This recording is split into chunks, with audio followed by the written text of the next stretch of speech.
Hello बच्चों, welcome to my academy. तो revision चल रहा होगा बहुत ज़ोरों शोरों से। बच्चों मुझे मेनली 3 पॉइंट्स पर आपसे बात करनी है जो कि काफ़ी इंपॉर्टेंट है। पॉइंट नंबर 1, बहुत ध्यान दीजिएगा इस पॉइंट का।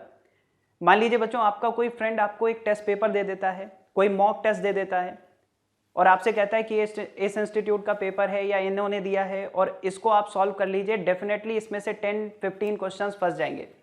ऐसी चीज़ों से आपको बच के रहना है।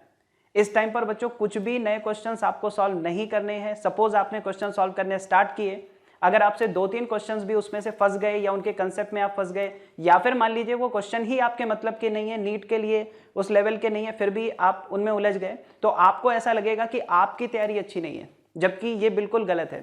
ठीक है, तो ऐसी चीज़ों में आपको नहीं फंसना है। करना क्या है, इसके बजाय बच्चों अभी तक आपने इतनी लंबी तैयारी में बहुत से क्वेश्चंस किए हैं और आपको ये पता है कि कई ऐसे क्वेश्चंस होंगे जिनमें आपने कुछ मिस्टेक्स की होंगी, कुछ सिली मिस्टेक्स आपसे हो गई होंगी।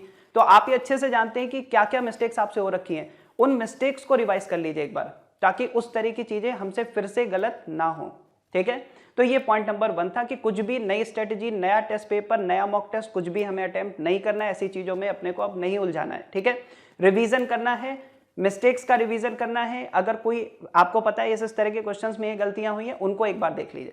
ठीक है बच्चों, पॉइंट नंबर 2, अगर हम अभी के जेईई मेन पेपर की बात करें, ठीक है, तो जिस तरह के पेपर्स आए हैं इनको देख करके काफी ज्यादा चांस ऐसे लगते हैं कि नीट का पेपर आसान आएगा। ठीक है, इजी पेपर आपको मिलेगा।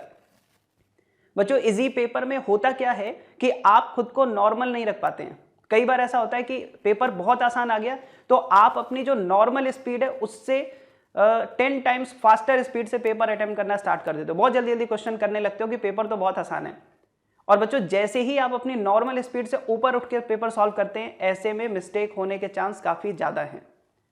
तो बिल्कुल नॉर्मल रहें, कूल रहें, आराम से पेपर दें। बहुत आसान पेपर भी आ जाए तो जबरदस्ती बहुत ज्यादा खुश होकर के एक एक्स्ट्रा ऑर्डिनरी स्पीड से पेपर सॉल्व नहीं करना है। जो आपकी नॉर्मल स्पीड है आप उससे ही पेपर सॉल्व करें। ठीक है, पॉइंट नंबर 3, कई बच्चे मुझसे इस तरह से पूछ रहे हैं कि क्या सर जो जेईई मेन के अभी पेपर हुए हैं उनको सॉल्व करना चाहिए। तो बच्चों बात फिर से वही है, नए क्वेश्चंस अगर हैं तो प्लीज उन्हें अटेम्प्ट मत करें। हाँ, ये जरूर कर सकते हैं कि जेईई मेन के पेपर्स में जो क्वेश्चंस आए हैं वो किन टॉपिक से आए हैं। आप रिवाइज कर ही रहे हैं, रिवीजन कर ही रहे हैं, उन टॉपिक्स को 1-2-3 बार और रिवाइज कर लें। मतलब उन टॉपिक्स को रिवीजन करते टाइम थोड़ा ज्यादा ध्यान दे दें। ठीक है, जिन भी टॉपिक्स के क्वेश्चन जेईई मेन में अभी पूछे गए हैं उन पेपर्स को देख लो। अगर उसमें लगता है कि हाँ ये वाला जो क्वेश्चन है, सपोज आपको लगा ये केपलर्स लॉ से, तो एक बार केपलर्स लॉ थोड़ा और अच्छे से देख लीजिए। ठीक है, तो इस तरीके से ये बच्चों मेन 3 पॉइंट्स थे जो मुझे आपसे डिस्कस करने थे।